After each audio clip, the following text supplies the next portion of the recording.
it takes about 36 hours minimum for most of the food you eat to be digested, metabolized, processed, and then delivered to the areas, to the muscles where it can be used. So the night before a long run or a race is not a good time to cram up your gut full of food. One of the main reasons here is that when you carbohydrate load, you have a great tendency to unload during the run the next morning. And this can be embarrassing. And I'm against being too embarrassed for things like that.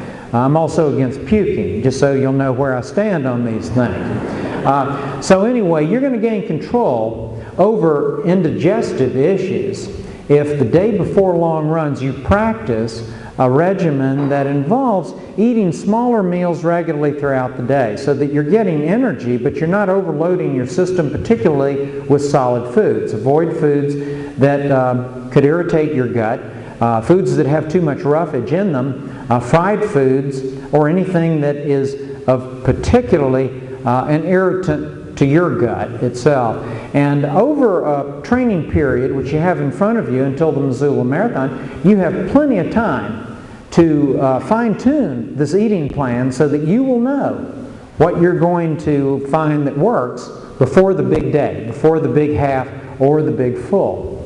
Any questions about nutrition as applied to running or walking? Any nutrition issues? What about eating during the race itself? During the race itself, very important aspect there, because the major issue with eating is that your brain needs sugar. Its only fuel source is blood glucose. And as you run, you're going to use up some of the available blood glucose and reduce the total supply on board. Well, your brain monitors that, and it doesn't like you to take away its fuel source. So it subconsciously, this reflex brain, subconscious part of us, will take action when the blood sugar level gets too low. What it does is it starts by sending out negative messages to try to get us to stop. And things like, you know, you don't feel so good, you better slow down. Better yet, why don't you stop? This isn't your day. And by the way, why are you doing this? I mean, it's going to trigger these things because it gets under stress due to low blood sugar. And then your antidote to this is to take sugar. Sugar in almost any form will be absorbed very quickly and provide the brain its needed fuel. So then the stress is lowered, the negative messages are lowered, and the brain gets its energy to think. And you can continue on at least for a few more miles before you take another sugar source. Now, the form of sugar is something that you should practice during your long runs. The rule of thumb that I offer you is what has worked for tens of thousands of people that I've gotten feedback from. And what it is 30 to 40 calories every 2 miles. You can start off with that as an amount, and then you can choose what form of the sugar you're going to take. I will tell you that my experience in this area with the volume of people I work with is that the more simpler forms of sugar produce the fewer number of tummy issues.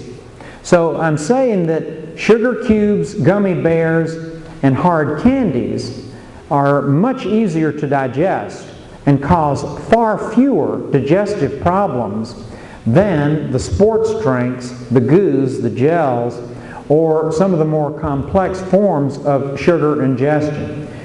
Because what happens there is that other stuff that's in these foods doesn't get absorbed. It accumulates in the stomach and causes problems later on. So the more pure forms of sugar tend to be better for most people that have any indigestion issues.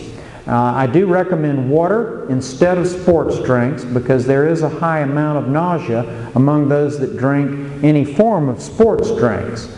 And by drinking water, you're going to get that absorbed more quickly than if you were to take the sports drinks or other exotic type of drinks. So again, 30 to 40 calories every 2 miles. The rule of thumb on water is another interesting issue because you can drink too much water, but you do need to drink some. And I recommend 2 to 4 ounces every 2 miles. So you can combine your water intake, 2 to 4 ounces, with 30 to 40 calories and take them at the same time, and they will be absorbed more quickly when you do that. Other digestive issues? Any other nutritional questions? Can you put the sugar in the what? In the water? Sure. Sure could. Yeah, there's nothing wrong with just dissolving sugar in water.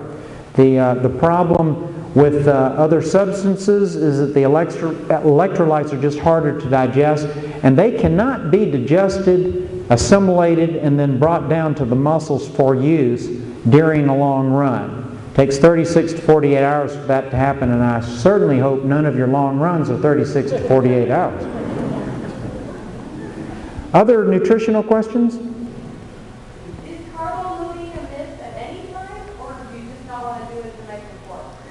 Carbohydrate loading is a myth that has been debunked. There were some small population studies in the early 70s that tended to show initially that one could store up more glycogen in the muscles by going through a very exotic routine.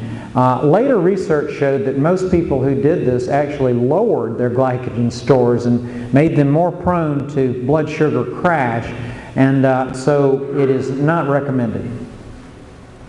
Although I will say that a lot of people use carbohydrate loading term as a license to eat a lot of food.